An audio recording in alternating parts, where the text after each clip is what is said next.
There are 10 elements that make up genocide, starting with classification, organization, persecution, and all the way down to extermination and denial. And South Africa has probably 7 of those ongoing simultaneously. Okay, so what really happened at that point? So apartheid ends, things are looking good. Yeah. Country's 2008, rocking. people are now on to other issues in the world. So why didn't the gravy train continue? South Africa has gone backwards in fixed investment in infrastructure. And if you go outside of the Western Cape, which is run by the opposition party called the Democratic Alliance, it's almost another world. There are potholes in the roads, there's raw sewage in the street. The country is falling apart, absolutely falling apart. I see South Africa as Germany 1933. And the Western world, Macmillan, appeasement, everything's okay. We can't say boo to black governments in Africa. Well, Donald Trump has said, I'm not taking this anymore. How did you feel when you saw the 59 people coming here? Do you know what Cyril Ramaphosa called those people? He called them cowards. He's the coward. They're not cowards. It is edgy in South Africa. It is dangerous. I've had a lot of threats. It's cost me a lot of money. I've been kicked off boards, kicked out of companies that I founded. I get deplatformed. But I'm through it all. I don't care anymore. Because every day I get messages from people I know and people I don't know saying, thank you for giving us a voice.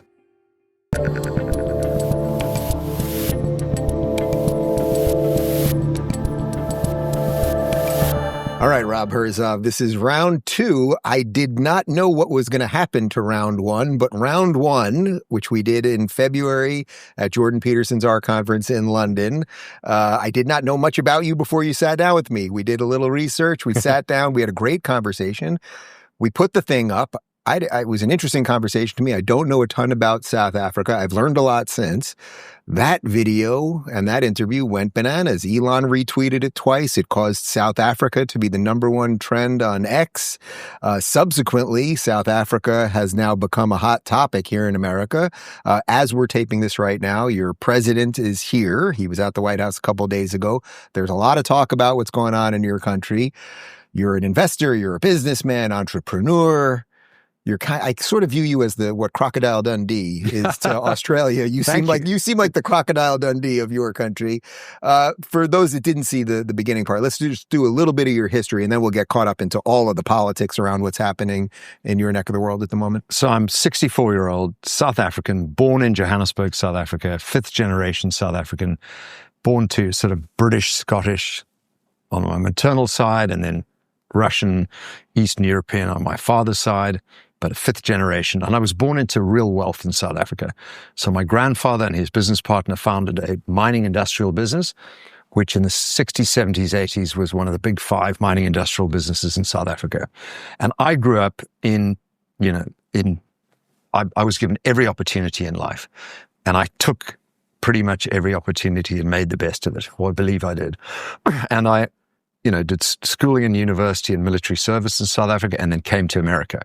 Worked at Goldman Sachs, New York, Harvard Business School, worked as Rupert Murdoch's right-hand man in New York City, and then moved in the early 90s to Europe, where I had big corporate jobs, and then went out on my own as an entrepreneur. Had failure, had success, and I've been in sports, media, finance, technology, and aviation. And you look like more a Miami guy than me at the moment. For some reason, I'm dressed in the wrong my Miami city. Look. You're very much in the Miami mode right now. So, okay, so I guess the first part that we should start at as it relates to your history is people hear, okay, 5 generations in South Africa, a certain amount of people, they only associate that with one thing, which obviously is apartheid. So can you talk a little bit about that and a little bit what it was like to grow up as a white person from a wealthy family in the midst of all of that? So, as a kid, you grow up in what you think is normal, whether it's in a communist society, in a gulag, or in an apartheid South Africa. And I grew up in real privilege, big homes, airplanes, staff. That was my life. And I went to boarding school and then university military service. But there was always this pervasive feeling that things were not right. And we'd always go Christmas holidays skiing in Switzerland or France.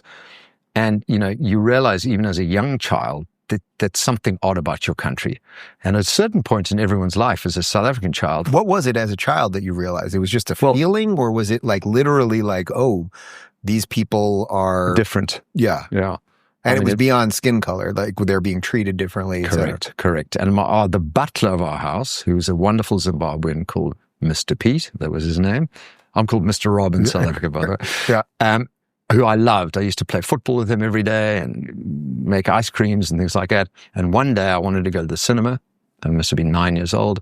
And I couldn't take him with me. And I asked my parents, why not? And they said, he's not allowed to go to the cinema with you. Those are the laws of the country. And I started crying. And, the penny drops at some point. Do you think it's normal that there are these people that are your staff, that work for you, that live in some other place, and you live with all your friends, white friends in a certain area, but you think that's normal? But it wasn't normal, and you realize that at some point. Can you explain some of the complexities around that? Because I think people just look back at history and they're like, oh, these people were automatically the evil ones. These people were automatically the good ones. Yeah. I suspect that you probably came from a pretty decent family and all of those things. And but that these inequities existed, and yet they're living in a system that is not a good system, but that doesn't mean they're not good people. And how did you come to grips with that? So you have this moment at 9, but now you're growing up through that. So South Africa was only formed as a country in 1910. Prior to that, we had different provinces, different republics, and only became a union of South Africa in 1910. And before that, we had, the Great Trek, where mainly Afrikaner farmers didn't want to be under British rule in the Cape and moved inland in their ox wagons to conquer the interior. And in many cases, they met up with the black tribes for the first time. 600 kilometers from Cape Town. And the black tribes had migrated down from East Africa over the last 1,000 years. The white arrivals, colonialists, I hate using that word because we are African, white African, arrived in 1652. And I think the Mayflower was 1620. Yeah. So similar times. Yeah. And they mostly from Holland. Mostly from Holland, escaping, they were Huguenots and they were escaping persecution by the Catholics. And they came to Georgia in the US and Louisiana and South Africa and were incredibly successful.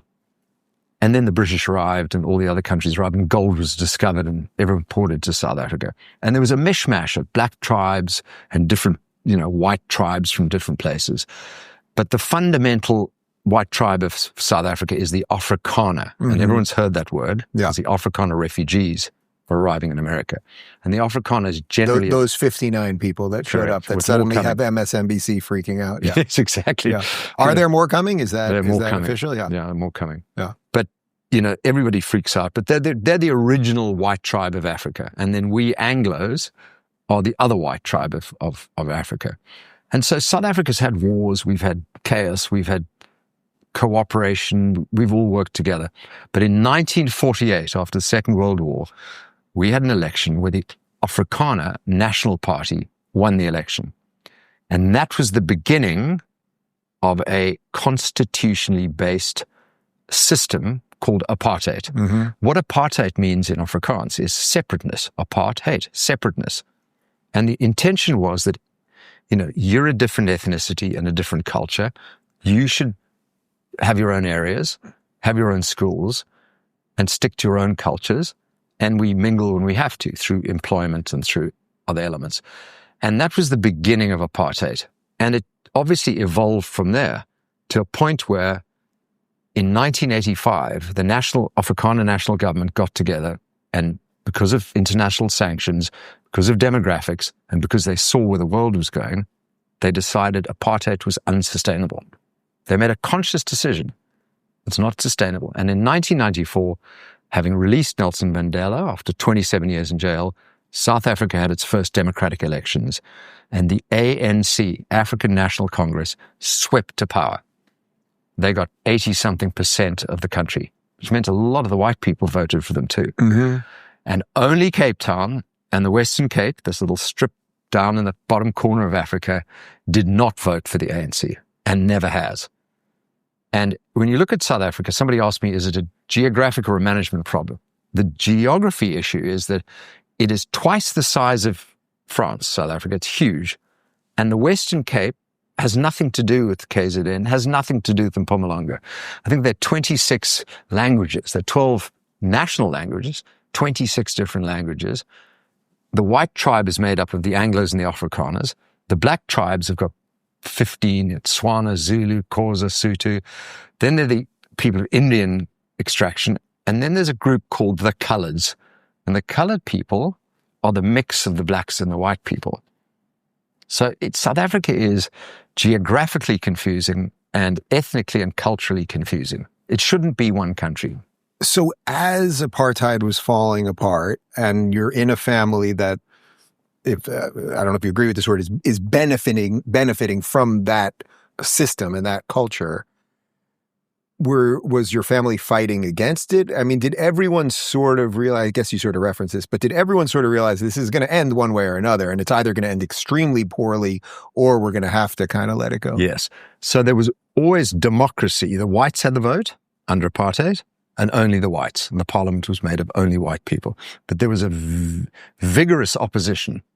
Harry Oppenheimer, the richest South African by far, who created De Beers and Anglo-American, and was of Jewish extraction from Europe, he was vocal in standing up against the national government. And an incredible Jewish woman, Helen Suzman, was in parliament as the main voice against the National Party and against apartheid.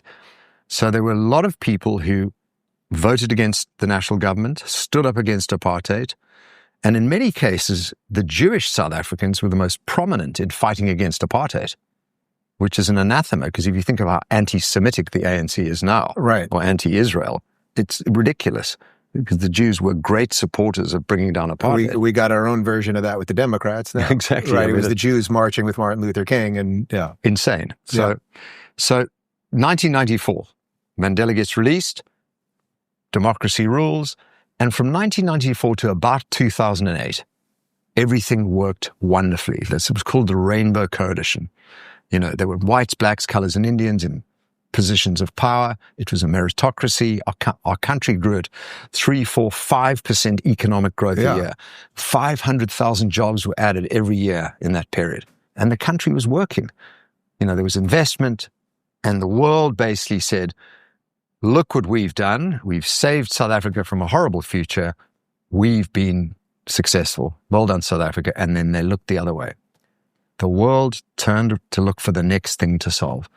And from 2008, a man called Jacob Zuma came to power, followed by Cyril Ramaphosa. Right. And then the rot really set in. Okay, so what really happened at that point? And then that'll obviously get us to where we are now. Yeah. So apartheid ends, things are looking good. Yeah. Country's 2008, rocking. people are now on to other issues in the world. So why didn't the gravy train continue? Because within the ANC original doctrine, which was, I think, is 1920s, 1930s, was built the Soviet playbook. And it has been implemented slowly and effectively. Donald Trump calls South Africa DEI as a country, and he's absolutely right. Yeah, and I think this is why Americans are now feeling this story. And noticing. So, yeah. And what happened was Nelson Mandela stood as a giant, as a saint, astride the ANC, South Africa, and the evil ANC doctrine of implementing racist policies, socialist policies. And he kind of managed the transition. Mbeki, who followed him, did the same. He had his faults, but in general, everything was working. But Jacob Zuma, trained in Russia, came to power. Not a very intelligent man, a populist, but he began to implement the National Democratic Revolution, NDR. Everything with 3 letters seems to be bad. And RET, Radical Economic Transformation. And what has happened since... That kind of says it right there. Yeah, Don't you? I mean, it says it all. Yeah. And from then on, they implemented something called cadre, or cadre, C-A-D-R-E, deployment.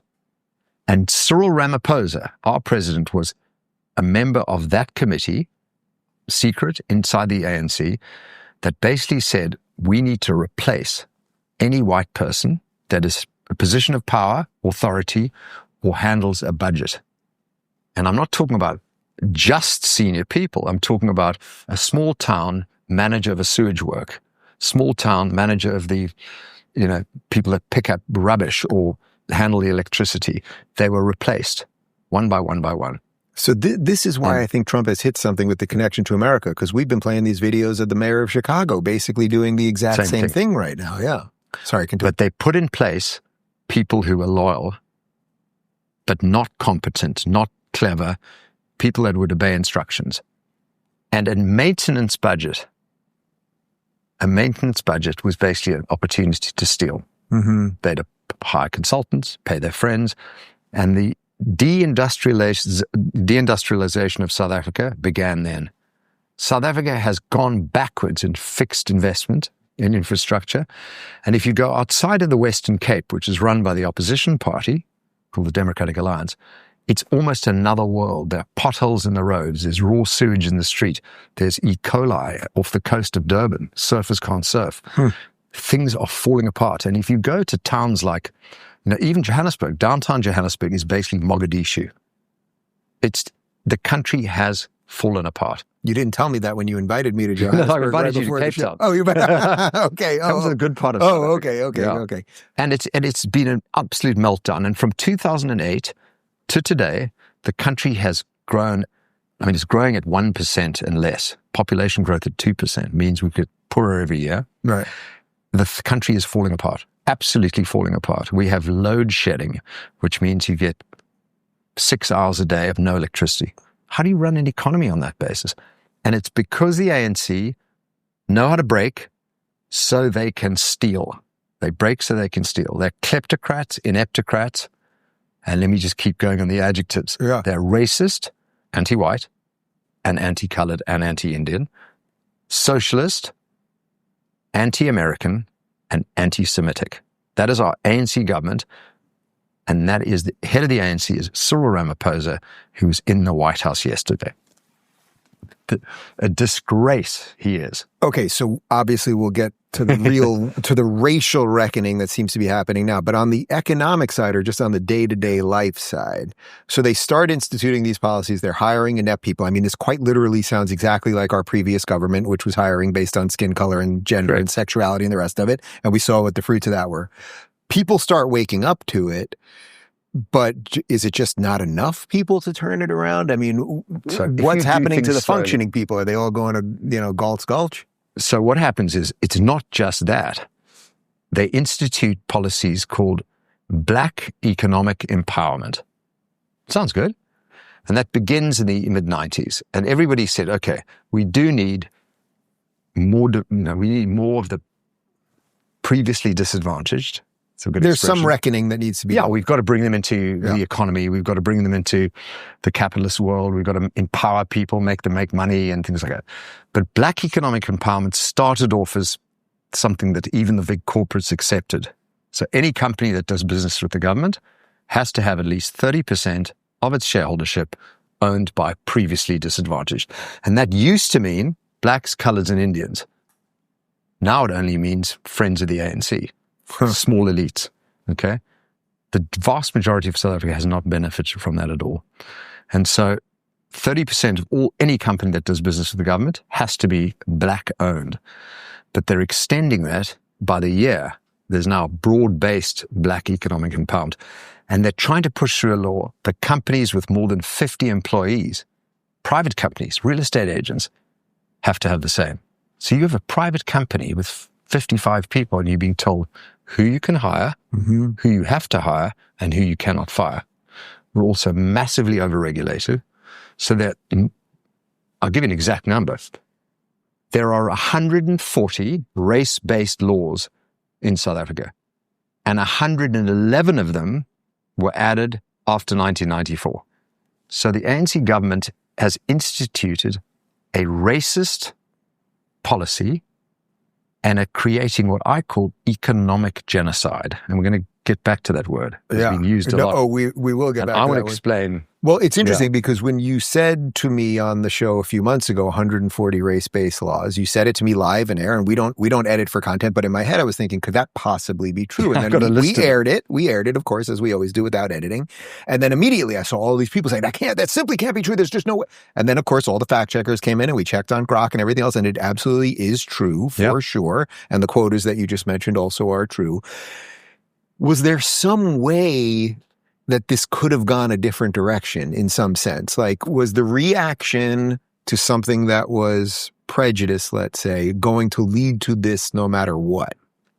So there's something that's happened in South Africa, which began with Jacob Zuma, but it was really built into the Soviet playbook, the ANC playbook, well in advance, called state capture. And state capture is you capture the heights of industry, the heights of culture, and all of a sudden people wake up and they can't go anywhere. Yeah. They're trapped. So big corporates, people go, Rob, why are you the only businessman in South Africa standing up?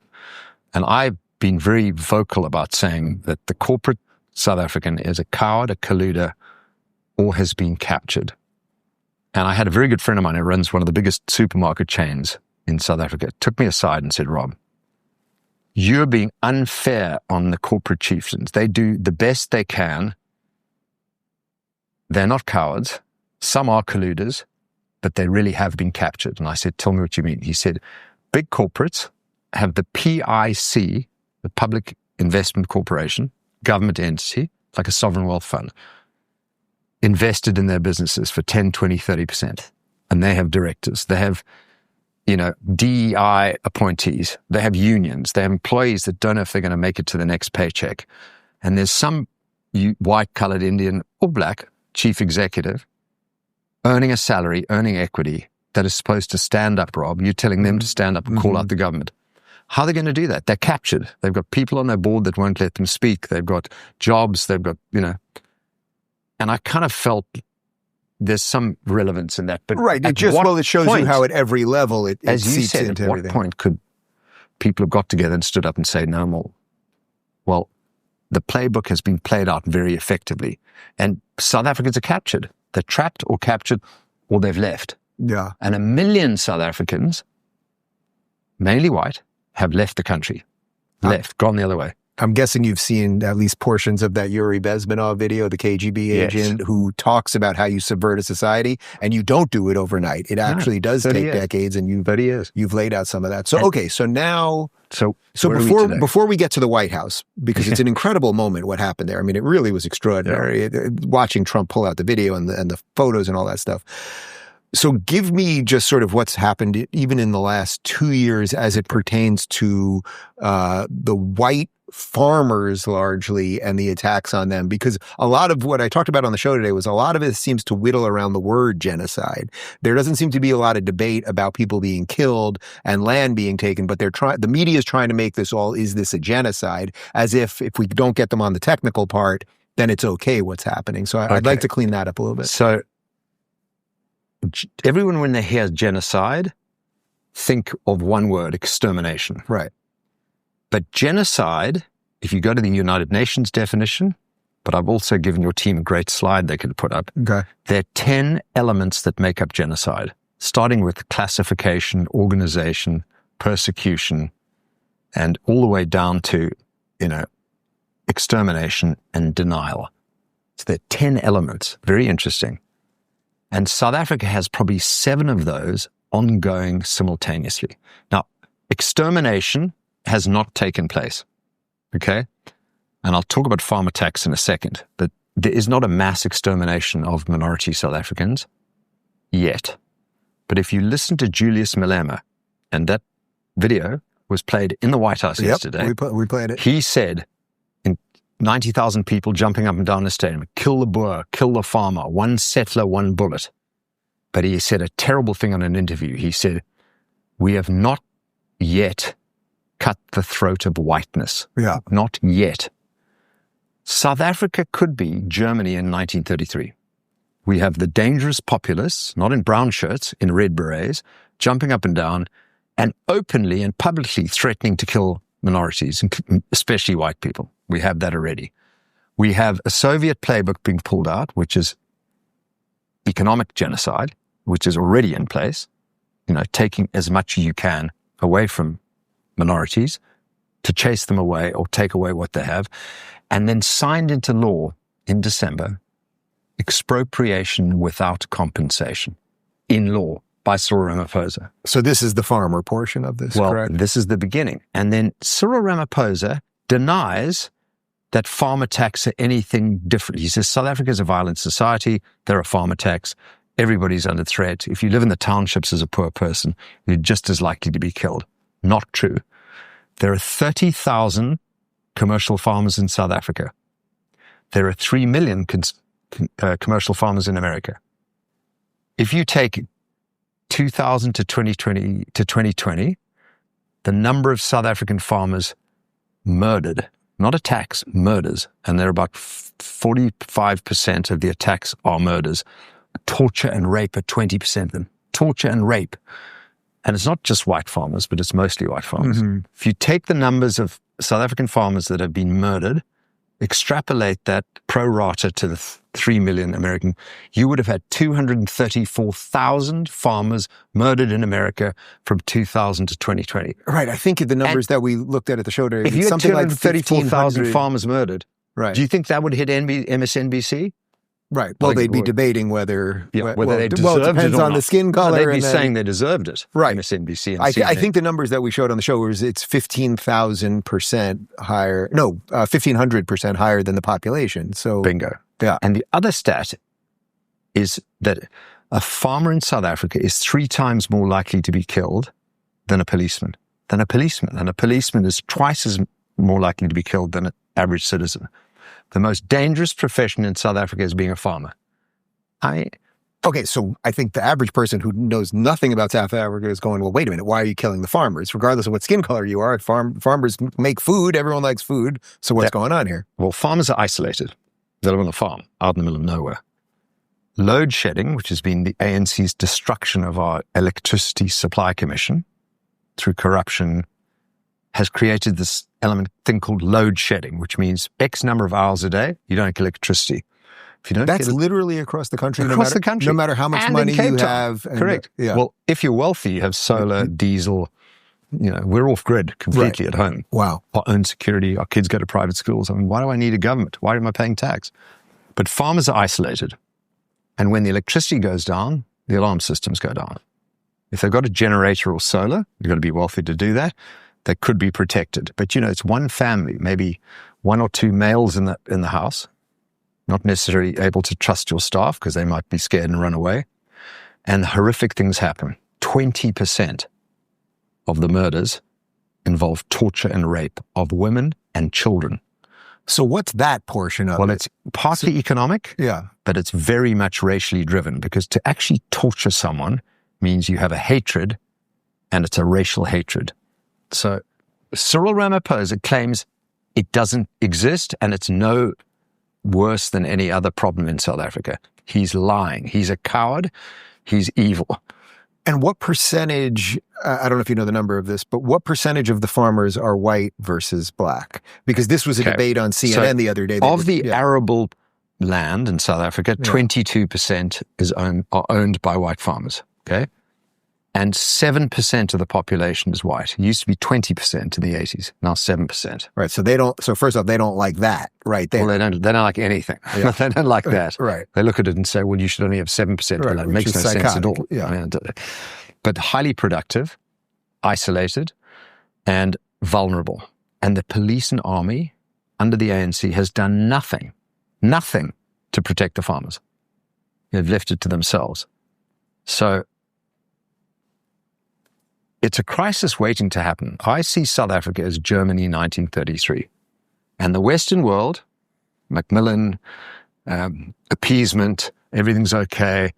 We can't say boo to black governments in Africa. Well, Donald Trump has said, I'm not taking this anymore. Britain and Europe have been pathetic. Soft diplomacy doesn't work. They're looking the other way. The leftists think we deserve it. Only Donald Trump, Republicans, and some Democrats, because it's been somewhat bipartisan, thank God, are paying attention to South Africa. So what do you think moved the attention? I mean, I genuinely don't mean this to pat myself on the back, but I think our interview did move the dial a little bit. That thing, it was the #1 trend on Twitter for almost 2 days because of that. But what do you think really shifted in the last 3 months that gets us to the moment that we'll get to momentarily in the White House? So thank you. Your interview made a huge difference. There's an only other South African that's been speaking internationally is Ernst Roets, extraordinary guy, but there are unsung heroes. Gary Player, Bernie Els, the golfers who have access to Donald Trump. Gary Player, 30-year friendship with Donald Trump, national hero. And there are other South Africans who are David Sachs, Elon Musk, to a lesser extent, Roelof Botha, Peter Thiel.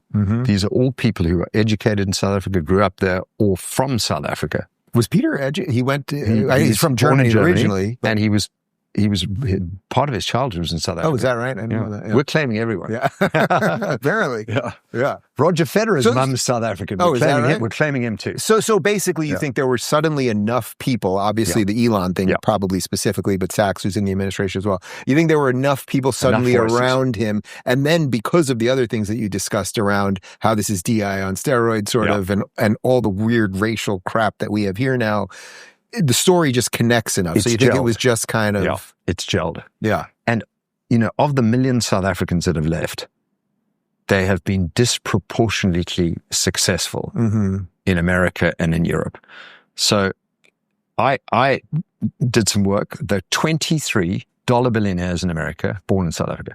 The richest man in LA, Elon Musk. The second richest, Patrick Soon-Shiong, both from South Africa. The founder of Monster Drink, South African.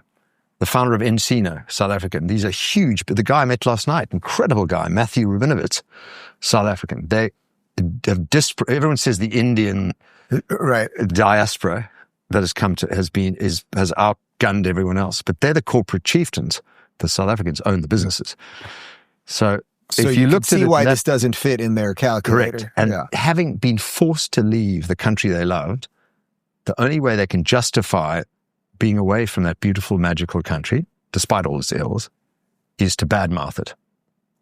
And South Africans, all the wealthy South Africans over here and in Europe, have some family, a property, or great emotional feelings for the country. And there's a buildup of angst. And they've been speaking to Republicans, Democrats, and the buildup has happened. And I think you getting me on the show has lit a touch paper. So now let's get to where we've been over the last couple of days. The president comes here. You're here. You're not with the president, obviously. It doesn't sound like he probably likes you that much. He wouldn't have me in the room because I'd be standing with Elon Musk and J.D. Vance. And I'm sure you saw that video. We played it where Elon is just giving him the freaking death stare. Good for Elon. Yeah. So obviously you're not with him, but you're traveling at the same time as him. So there's an opportune moment, obviously, for you within this to get the story out in a new way. Did you have any sense that he was going to walk into what he walked into at the White House? I mean, I was hoping he'd walk into Zelensky times 10. Yeah. I'm so disgusted with Cyril Ramaphosa and the ANC he represents. And by the way... What do you think he thought he was walking into? Because in retrospect, it seems kind of obvious now. Well, he did... Maybe not the showmanship of the videos and all that. Quite clever. So he took in his little entourage, John Steenhuisen, the white... Minister of Agriculture. Who he kept pointing to. Exactly. Yeah. Who's also head of the Democratic Alliance, the opposition party. Yeah. A South African billionaire and two famous South African golfers. None of those three live in South Africa. None of those two golfers, nor Johan Rupert, live in South Africa. They've all left. And Donald Trump does have a liking for golfers and billionaires. And Johan Rupert is the richest or second richest African. He lives in England. So having him there, I think, blunted a little bit I don't know what word to use, but giving a Zelensky times 10 to Cyril Ramaphosa, which he deserves. I think it blunted it a bit. Maybe it wasn't times 10, but it was like... It was times 3. I mean, so do you think he had a sense that he was going to walk into that? I mean, you do, because he was smiling a lot before. He was giggling like a schoolgirl. Yeah. So he was terrified. So what do you make shifting around and giggling. Yeah. He's a pathetic, pathetic human being. He really is. Look, the MK party with Zuma and the EFF, Economic Freedom Fighters, nothing to do with economic or freedom, with the Red Berets, are way, way, way more dangerous than Cyril Ramaphosa and what's left of his ANC. And so we have for the first time ever, in May 2024, we had a national election. For the first time in 30 years, the ANC didn't get a majority. They went from 56 to 40% and had to form this coalition government called the GNU, Government of National Unity, with the Democratic Alliance and a bunch of other parties. So we have this kind of rainbow coalition, which people is hoping is going to be. So it doesn't hold that long. I mean, that seems pretty obvious. It's kind of hanging in there because the people want it. South Africans want it. They don't want the radicals. 88% of South Africans are Christian, conservative, church-going, slow-moving, and they know, they're not stupid. They know what's right and wrong. The radicals, they know, are radical. But they want South Africa to be a better place, but they're still a bit nervous to vote for the DA. You know, that's where we are. Right. Democracy in motion. Things are working. They're just working too slowly. So what do you do with that? I mean, what does that mean that it's working? So yesterday... you just laid out a lot of problems in the first half here. Yeah. You can look at it two ways. You can say, Cyril Ramaphosa with his little entourage and white John Steenhuisen and the billionaire and the two golfers was trying to represent the middle ground of South Africa. But they glossed over some of the key questions. They didn't tell it like it is honestly to Donald Trump. Like the statistics I've given you on farm attacks are real. Mm-hmm. And only Retief Goosen, the golfer, said, look, my family have farms. They've all been attacked. It's dangerous being a farmer. That was it. But at least he told the truth. And I think Cyril was lucky. He got away with it a little bit, Cyril Ramaphosa. I think Donald Trump could have been way tougher. But maybe behind the scenes, Marco Rubio, who I respect, I mean, wow. That guy's been something, huh? Wow. Yeah. I think I hate to say attack dog, but I think his job was to beat them to pulp behind the scenes, whereas Donald was kind of more respectful.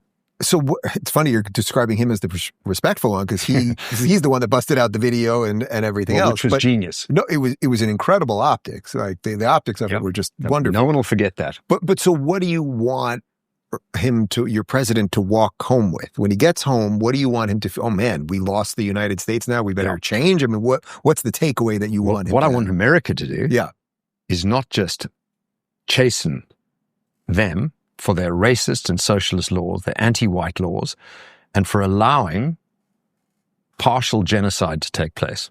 Okay, not just economic genocide fully in place, but real genocide to be, this expropriation without compensation law, and just think of the three words, is a loaded gun in a bedroom that everyone says we're not going to need it.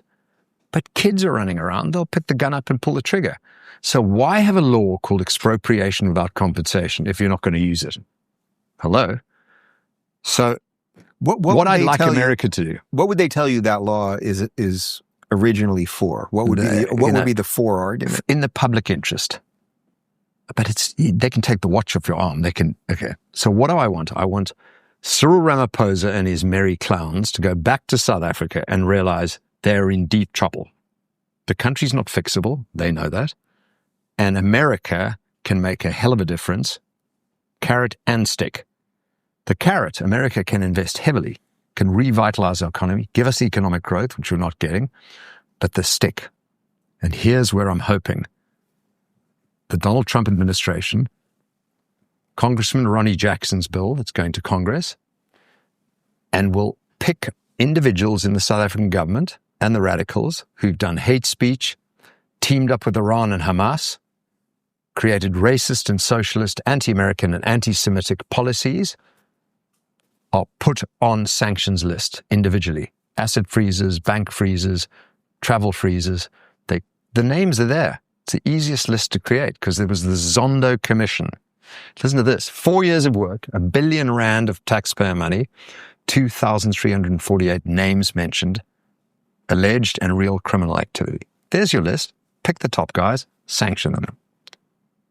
And that will change South Africa because we're not going to change it internally. So the stick needs to come. And I think the team going back to South Africa are very well aware that Donald Trump was reasonably peaceful and charming in that meeting, but they're being told behind the scenes, repeal expropriation without compensation, repeal racist black economic empowerment laws, and withdraw the ICJ case against Israel as a fundamental basis before we even have proper talks with you. That should be the standard. Do these three things, then we'll talk to you. As a sidebar for a moment, I mean, this ICC thing against Israel, which largely seems like it's fallen apart, but I mean, it basically originated in South Africa. Paid by Iran. Yeah. I mean, it's ANC crazy. A country that actually knows apartheid now is instituting it. Yeah. I know. So the link, and America knows all this, by the way, the link between the ANC and Iran, Hamas, Hezbollah, Houthis, etc., radical Islamists, is provable. It's not alleged, it's provable in reams. And the ANC was bankrupt just before the national election, had a few meetings in Iran. Overnight, they were able to pay their bills. Cyril Ramaphosa, our mighty president, is caught with millions of dollars in his sofa, in his house. Hasn't had to explain why. Where did that come from? Iran. These guys didn't lend him the money. These guys are bribed by Iran, but they've run out of allies. Russia and China are not going to ride to the ANC's rescue. What do you think Iran saw in your country? They saw a bribable entity that would then put a case against Israel. They didn't want to do it. They got South Africa to do it. The country of liberal democracy, of the ANC that saved from apartheid, the Truth and Reconciliation Commission. Let's get South Africa to do it. Let's bribe the ANC. How did you feel when you saw the 59 people coming here? Because obviously you want your country to be righted. You just mentioned 1 million people largely who are successful and everything else have fled. You don't want all these people to flee. 59 people show up. Their families, there's young kids, which we usually don't see coming through our borders. No, you just see males of military age. Right. And we never see anyone with an American flag. 59 people show up. The media suddenly goes crazy. They didn't mind when we had 12 to 16 million people military age rampaging through the border. 59 white people show up with American flags. Our media is not happy. But how did that make you feel, knowing that I think you want people to stay if they can? Do you know what Cyril Ramaphosa called those people publicly 10 days ago at an agricultural show? He called them cowards. He's the coward. He's the person not standing up against criminality, corruption, evil. He's the coward. They're not cowards. And, people go, as much as I've described the word genocide is not just extermination. There's lots of elements of genocide that take place to create the whole package. The same thing applies to refugee. People's brains, simple brains, think refugee means ducking from a guard, escaping, with your family in tow to escape certain death. It's not just, those are not just refugees. They're economic refugees. They're refugees from persecution. And white South Africans and colored and Indian South Africans are being persecuted and discriminated against. That makes them refugees. And I know some people are there for economic opportunity. They think I've got no future in South Africa. But the reason they don't have a future in South Africa is because there's a glass ceiling. Sorry, your pigment's wrong. We're not going to promote you. We need someone of a different pigment. I don't see them any different from any other refugees. Right. Eventually, if you have the means, even if you're not being persecuted, literally, Gestapo at your door, if you can go, you will go. Correct. So I feel a certain sadness, but I think, why not? Shouldn't they go? My 2 older sons, one lives in the UK, one lives in America. I don't want them to come back to South Africa. I want them to be successful. And if we can fix South Africa and turn it around, then they can come back. But why should they stay when you have less opportunity, you're being persecuted? And the ANC in this new GNU government, in this coalition, are pushing forward what they call transformation, another word that doesn't mean what it says. They're pushing forward transformation even faster now because they think the gravy train might be gone. And it's not transformation. Oh, so they're trying to, everything that they're ramping up, they're trying to do push it quicker now because... But it's not transformation. It's further racism and further socialism. That the playbook is coming to a head, the Soviet playbook. So thank you, America. Thank you, David Rubin, for putting the story on the map. We don't stand a chance of fixing it internally. It's too slow. Economy will collapse. But thank you, America. Thank you for taking notice.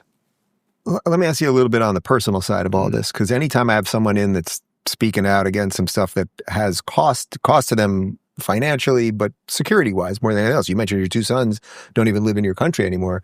You don't have to be doing this, obviously. You just mentioned you're kind of good to go. You could just disappear and move to the Maldives or Miami. something, or move to Miami. Yeah, it's pretty sweet. nice here. It is pretty sweet. Yeah, I mean, you got the Miami look already. Mr. Miami, yeah. So what was there a moment that you realized you had to do something? Was it a specific thing that happened? And how's it been talking to some of your colleagues, like you mentioned before, who are still in the system? And I'm sure it's cost you friendships and relationships and all of those things. A lot.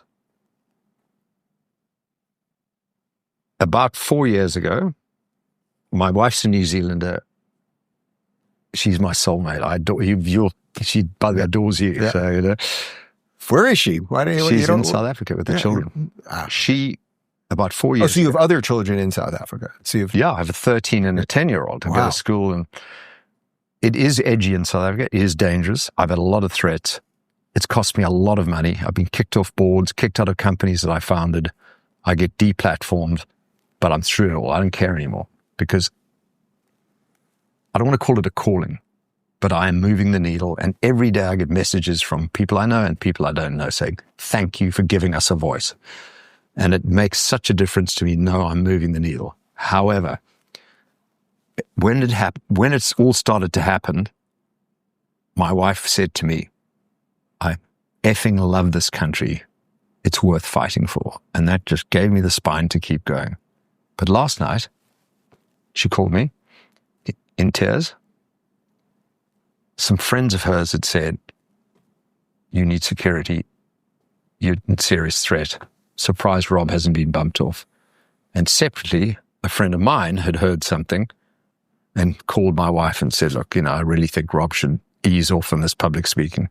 And she called me almost in tears to say, I love you so much and I don't want you to get taken out or have anything happen to us. And it's breaking my heart because I'm hurting her and putting her under stress. I don't think I'm in danger. But, sometimes us males think we're immortal, Yeah. But I'm hurting. She's scared. And I did say to her last night that I will start easing out of this. But she knows I don't want to. Not today, apparently. Not today, no. I'd never let you down. Yeah. But it's very hard. I want more people to stand up and then know that I've done my job. There are others. And they are coming. They are. But it's not from business, not from the corporate community, from civic society. And there are a lot of other podcasters in South Africa, extraordinary people who are standing up and speaking out. And I feel like they're moving the needle. I don't have to as much anymore. So that should be the ending, but I'll give you one bonus one, which is, all right, I'm going to take you up on the offer. I'm going to come to Cape Town by the end of the year. What am I going to love? What am I going to love about Cape Town more than anything else? Because we've done a lot of the scary stuff here. What am I going to love about your country? You need to see more than just Cape Town. Yeah. But there is no more beautiful place on the planet. If you take Sydney, San Francisco, Miami, squash them together, you still don't have Cape Town. And you and your team will say that to me. And you can't come for a week, you got to come for 2 or more. And I'll arrange everything for you. It's magical. It's the food and the wine and the people and the weather and the scenery and the madness. The madness is the best. And it's good and bad. Cape Town is like the Mediterranean. It's not the Wild West up country in South Africa. It's like the Mediterranean. It's gorgeous. But, our neighbor went for a walk in the forests and dog went into a bush, came out limping, dead 20 minutes later. Bang. Snake. The baboons come down from the mountains and attack the dogs. I can deal with that. We're in Florida. We got gators. I can deal with that. You got alligators. That'll be just fine. And then people do have guns and are dangerous, and it's all there. But the wonderful side outweighs the madness, and I love it there. I have a feeling we will have set the internet on fire twice. It's a pleasure. Thank you. If you're looking for more eye-opening and worldly conversations, make sure to dive into our international playlist. And if you want to watch full interviews on a wide variety of topics, watch our full episode playlist, all right over here. And to get notified of all future videos, be sure to subscribe and click the notification bell.